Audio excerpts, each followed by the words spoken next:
Hello everyone and welcome back to my channel. It's Josh. I hope everyone is having a wonderful day so far. We are just a couple of days away from Christmas Day, so hopefully everyone has some plans set out with family and friends, something they're going to be able to do.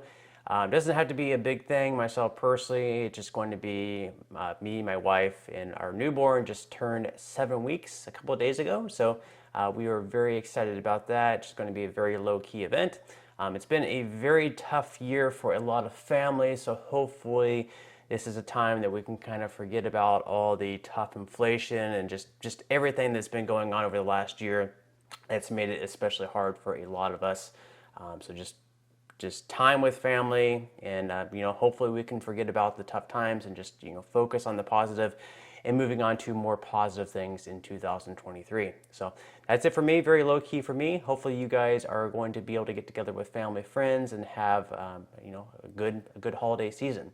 So in today's video, I'm going to start it off. I'm going to be answering a few questions that I received in yesterday's video regarding Social Security benefits, SSI, SSDI, and the cost of living adjustment for next year. And then also some questions that created a lot of confusion about the $200 raise that could potentially happen in 2023. So I'm just going to touch base on that.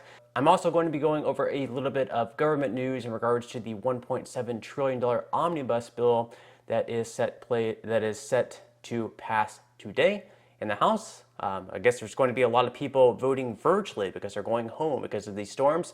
Can't say that I really blame them on that. And then I'm also going to be wrapping up today's video by talking about the prospects of a stimulus check happening in 2023. And I'm also going to be talking about some of the states that are going to continue sending out stimulus checks in 2023. So maybe if you live in one of these states, you'll have a chance to receive one. And then we're going to be talking about the prospects of one being sent out at the federal level. So I'm going to go ahead and jump into this video. The first question is from Dennis. Dennis says, I do not know where you get that Social Security or SSI gets a $200 raise. That means an annual raise.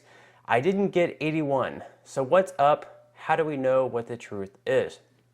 Okay, so the $200 raise is actually a bill that was created by Bernie Sanders. It has some co-sponsors like Elizabeth Warren and Peter DeFazio, and then some other members of the Democratic Party. However, some of the more moderate Democrats and every single Republican is pretty much against this raise because that would mean that there might be even more shortfalls within the Social Security system. In order to do this, they would basically have to raise taxes on people, where they would have to pay into the Social Security Trust Fund after making a certain amount of money, let's say like $250,000, whereas right now the Social Security tax is capped at around $136,000 or something like that. So right now, that's something that's more than likely not going to happen. That would be a bill that would need to pass, and the chances of that bill happening, the chances of that bill actually passing, especially considering they would need 60 votes in the Senate in order for that to pass, is pretty much slim to zero. So more than likely that bill is not going to pass. Maybe there's going to be some other type of Social Security reform. Maybe there could be a small increase, but that's going to be something that's probably going to happen further down the road, and more than likely a $200 increase is something that is not going to happen. I mean a $200 raise, because as far as the increases go, there are going to be some people who are going to be receiving a $200 increase for Social Security benefits next year. In order to do that, you would need to be earning at least, let's say, around $2,300 for Social Security benefits in 2022, this year. And that's just because there's going to be an 8.7% increase for 2023. That is something that is guaranteed. That is something that does not need to be passed by lawmakers. It's something that wasn't passed by lawmakers. It's just a guaranteed increase based on the CPIW from the third quarter of the previous year to the third quarter of this year. So that's the reason you are going to be getting the 8.7% increase. You should have already received a letter in the mail, and also on the Social Security portal, you should also have an update on there showing what your new benefits for next year are going to be. Now, most people are going to be receiving a lot less than a $200 increase. Again, you would need to be earning around $2,300 this year in order to receive that increase next year. So hopefully that clears up that question. If you have any other questions on that, make sure to leave it in the comment section below, and I will try to clear any concerns or questions that you may have on that. The other question I had was from the one who was, so does this mean technically if inflation went back down that they would take those raises back? If that's true, then that's some serious BS. Now, thankfully, with the cost of living adjustment rules, let's say that we do experience a period of deflation next year where prices actually go down, the cost of living adjustment can never be negative. So they're not going to say, okay, prices went down by 10% from 2022 to 2023. Therefore, in 2024, you're actually going to receive a negative COLA where your payments are going to go from, let's say, like $1,000 per month down to $900 per month. They can never reduce payments. That is a good thing. If we do experience deflation where prices actually go down, your payments will stay the same. They won't go up. There won't be a cost of living adjustment where it increases. But thankfully, if prices go down, your monthly payments will stay the same. So that would actually be a good thing, because things at the grocery store, everything would be becoming cheaper, but your paychecks would be exactly the same. Now, there have been a few years in the past actually where there was no cost of living adjustment just because prices either didn't change or there was actually a period of deflation. So again, you cannot experience a reduction in your payments, which is a very good thing. Now, I'm going to go ahead and move on at this point to some of the states that are going to be sending out stimulus checks in 2023. So we're going to go ahead and start out this list. This is from the Motley Fool here, from the Ascent. So at the top of this list, we have California. Now, they've actually been sending out stimulus payments all year this year, but they're going to continue sending more out next year as well. So it says California. Many of California's Golden State payments have gone out already, but around 5% of eligible Californians are still waiting for them. The final set of payments will likely be going out to state residents by the end of next month. Payments are worth up to $1,050 with the amount you'll receive depending on income and dependence. So it's going to be around $350 per person. If you file jointly, if you're married, you'll of course receive $700. And if you have at least one child, you'll be receiving the full amount at $1,050. Now, if you have multiple children, let's say that you have 3 children, still the most that you can receive is $1,050. You don't receive $350 per dependent. So the most you can receive if you're married and you have at least one child would be $1,050. If you're single, you'll be receiving $350. I hope that makes sense. Now, there is an income threshold with that, so that is something that you will definitely have to keep in mind there. You can see up on the screen here, if you're a single individual and you earn $75,000 or less, then you'll be receiving $350 if you do not have a dependent. Now, if you earn more than $75,000 but less than $125,000, you'll then receive $250. And if you receive between $125,000 and $250,000, you'll earn $200. And then if you earn more than $250,000 per year, you won't be qualified for the stimulus payment, nor will you probably even need one at that point in time. Okay, so other than California, we're also going to be seeing Colorado send out stimulus payments next year. So they're going to have payments of up to $1,500 for joint filers or $750 for single tax filers, and they'll be sent out to Colorado residents who did not yet receive them due to delayed submission of their tax returns. The remaining payments are expected to be sent out by January 31st of 2023, so these payments should be sent out at some point next month by the end of the month. Now, in order to be eligible, you must be at least 18 years old as of December 31st, 2021. You must have been a Colorado resident for all of 2021, and you must have filed a 2021 Colorado state income tax return or applied for a property tax rent heat credit rebate. And if you file your 2021 Colorado tax return but moved out of the state in 2022, you're still eligible to get a check. So as long as you lived in Colorado for all of 2021, even if you moved in 2022, you would still be eligible for these stimulus payments of $750 per taxpayer. So some pretty good stuff there. Other than Colorado, we also have Idaho, who's going to be continuing to send out stimulus payments in 2023. Of course, most people who live in Idaho would have already received theirs, but again, they're still sending out these payments to make sure that everyone who is eligible indeed does get them. So it says eligible Idaho residents will receive payments equal to the greater of 10% of the amount reported on their 2020 tax returns, or either $300 or $600 for single or joint filers, respectively. And again, as far as the amount goes for these stimulus checks in Idaho, it's either going to be $300 for individual filers, $600 for joint filers, or you can take 10% of the tax amount reported on Form 40 line 20 or Form 43 line 42. And if that amount is greater than the $300 or $600, it can be that amount. But for most people, it is going to be the $300 or $600. Now, other than Idaho, we also have New Jersey. Now, these aren't necessarily stimulus payments. It's actually going to be like a rent rebate or a property tax rebate. So homeowners in New Jersey are eligible to receive a payment of up to $1,500, and renters are eligible to receive up to $450 in rent rebates. They are scheduled to be paid out by May of 2023. Now, as far as eligibility goes, it's going to once again come down to incomes.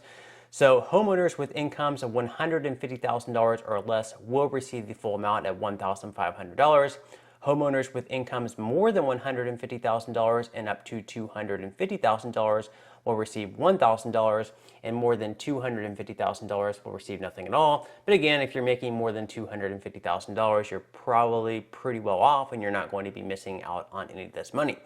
Now, as far as renters go, renters with incomes of $150,000 or less will receive the max amount at $450. Now, finally, last one on the list, and then we're going to be going into the chances of a federal stimulus payment in 2023, so you'll definitely want to stick around for that. We have South Carolina. Payments of up to $800 are available for South Carolina residents. Those who file their tax returns by October 17, 2022 will receive these payments before the end of 2022, but anyone who files an extended return by February 15, 2023 will receive payments in March of 2023. So once again, straight from the South Carolina government website, what you'll need to do, again, is a little bit of a complicated theory here. To determine your tax liability, you will need to look at your 2021 individual income tax return and see if you have an amount on line 10.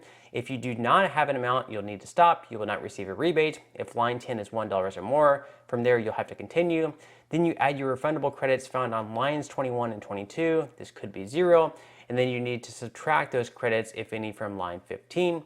So if the rebate amount you calculated is less than $800, you will receive the amount that you calculated. And if it's greater than or equal to $800, you will receive $800. So again, the max is $800.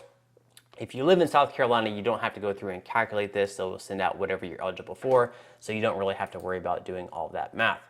So now, other than those state stimulus checks, again, there have been some talks about potentially being a federal stimulus check in 2023, especially if we do end up in a recession and inflation does get under control. So we're going to be real quickly looking at this article once again by the Motley Fool, asking, will Americans get any stimulus checks in 2023? Now, first, before I go through this article, what do you guys think? Do you think maybe they might be able to send out another stimulus check at the federal level in 2023? Are you confident the lawmakers might be able to get this done, maybe just for low income people on fixed income such as Social Security benefits? Will they get this done? So for months on end, Americans have faced higher than average living costs as inflation has driven the price of just about everything up. As such, many people have depleted their savings over the past year, and some have racked up scores of credit card debt in the course of feeding their families and making sure there's a roof over their heads. This is very true. We're seeing that credit card debt is continuing to increase.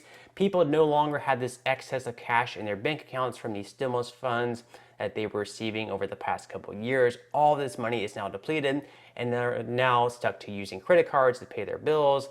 They're seeing that the interest is increasing, especially with the Fed raising interest rates. So it's a little bit of a scary time.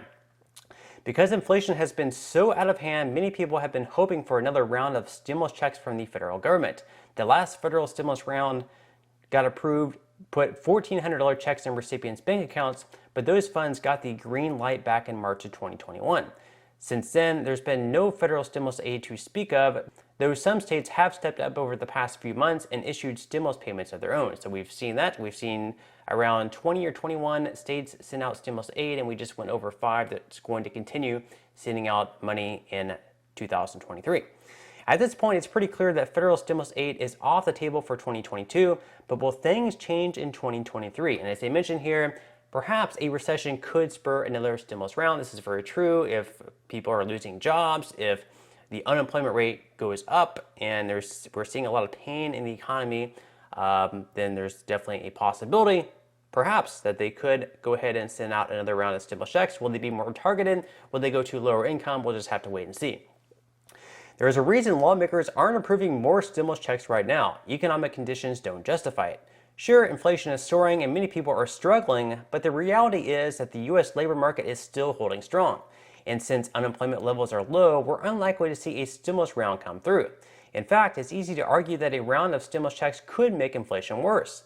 A big reason we're in this mess is that many Americans were flush with cash last year thanks to stimulus checks at a time when supply chains had started shutting down. That created a disconnect between supply and demand that drove prices upwards. So they're saying right now the chances of a stimulus check at the moment are very low just because that could possibly make inflation worse. That's how we got in this situation in the first place, with inflation is sitting out this excess cash, where Americans were sitting on tons of cash in their bank accounts. They were able to spend this cash at stores, and we had supply chains struggling to keep up with the demand. So this created the inflation that we're now trying to get under control. At this point, supply chains thankfully aren't as battered as they were last year, but still, if more money is pumped into the economy, it could cause an even wider gap between supply and demand, thereby worsening the problem. So what can fix the issue of inflation? A reduction in consumer spending. The Federal Reserve has been raising interest rates in an attempt to make that happen, but if consumers start to balk at the higher cost of borrowing and curb their spending in a big way, it could fuel a recession along with a massive uptick in unemployment. Now, if a recession hits and jobless levels rise, that could drive lawmakers to approve another federal stimulus package. After all, it's been done before, but that's probably not something that we should hope for. So again, they make mention here that we should not be hoping for a recession. After all, a recession would definitely hurt Americans a lot more than anything else. But we've already seen a lot of businesses, especially in the tech industry, begin to lay off employees. So we may begin to see the unemployment levels rise. That's pretty much what the Fed is hoping for. In fact, whenever these reports get released with unemployment, they're hoping that there's going to be a rise in unemployment claims, and that would be a sign to them that they can begin to pause these rate hikes. And they're continuing to raise these even more, which means that if you have credit cards, the interest that you're receiving is going to continue to increase. So make sure that if you're spending on a credit card, try to pay it off in full every single month. That way you're not continuing to just, see your interest compound more and more each and every month. So as they're mentioning here, if we do go into a recession and we do get inflation under control, that could be the perfect scenario for a stimulus check. But if we experience that, it might cause a little bit more pain for Americans. So we definitely don't want to be seeing people lose their jobs. We definitely don't want to see people in need for a stimulus check, but that would be the one argument for a stimulus check if we do go into a recession. So there is a possibility that it could happen in 2023, but as the Motley Fool says, don't bank on a stimulus check in 2023. The U.S. economy has the potential to sour in 2023, and that could lead to a round of stimulus checks, but that's not something that anyone should count on. So the Motley Fool does not believe it will happen in 2023. I would say personally there might be a small chance in late 2023 if we do end up in a recession in the middle of next year, and the federal government sees a need for it. It could potentially happen, or possibly 2024. We'll just have to see how bad of a recession that we end up in and whether or not they end up sending those out. So other than that, we also have some other government news. Today, we can expect the House of Representatives to go ahead and approve of that $1.7 trillion omnibus spending bill. It already passed the Senate. It had 18 Republicans even vote for it. So we have members of the Democratic Party and also the Republican Party approving of this much spending. There's really nothing for the American people in this bill. We see a lot of money on defense spending, have some, more money going to Ukraine. Then we have a lot of junk in the bill. We have a trail named after Michelle Obama. It's going to be around $3.6 million. We have federal buildings named after Nancy Pelosi. So again, there's really nothing for the American people in there. It just kickbacks for our politicians. So, I'm not too happy about that. I don't think many of you guys are too happy about it. And the bill is around 4,155 pages long, and not a single lawmaker is reading that. So, I would like to offer an amendment to that bill if I could. And I really feel that every single lawmaker that votes yes or no on this bill, there should be like some sort of a test about the bill. There should be like maybe 20 questions, and you should have to score at least, maybe get at least 14 of them correct to be able to vote. And there should be like, it should just be questions about the bill, like how much money is going towards naming this federal building after Nancy Pelosi. and, you know, making people actually read the bill and understand what they're voting for. Because I don't feel like any of these members of Congress, either Republicans or Democrats, even know what they're voting for. They're just given this 4,000 page bill and they're saying, hey, you need to vote for it. You have 2 days to read it. And they're just voting yes or no, just completely blindly and based on partisan politics. It's ridiculous and something that needs to stop. And it's just absolute craziness. So let me know what you think about that. Do you think that they should have to take some sort of test before they're able to vote on the bill? Because quite frankly, I don't think any of them would pass if the test was set up fairly and something where they would actually have to read and understand the bill in order to pass it. So let me know what your thoughts are on that. Let me know what your thoughts are as far as a stimulus check goes in 2023. Do you think it will happen? Do you think that we need one? As always, let me know your thoughts in the comment section below. And on that note, I'm going to go ahead and wrap up this video. Before you go, if you would like to receive up to 12 free stocks and $5 worth of Bitcoin from my partner in Webull, in the pinned comment below, I will go ahead and leave a link where you can receive just that. And if you don't want to invest at this time and you rather just have the cash, I can't blame you on that. What you can do is once you receive the free stocks is you can always just sell them for what they're worth. From there, you should receive around $50, potentially even more, and then you can just transfer that cash back to your bank account. That way you have some extra cash for the holiday season going into 2023 if you don't feel like investing at this point in time. So once again, thank you guys for watching. If you did make it all the way through, make sure to give this video a like if you enjoyed it. Subscribe to my channel if you have not already. And until next time, I will see you in the next video.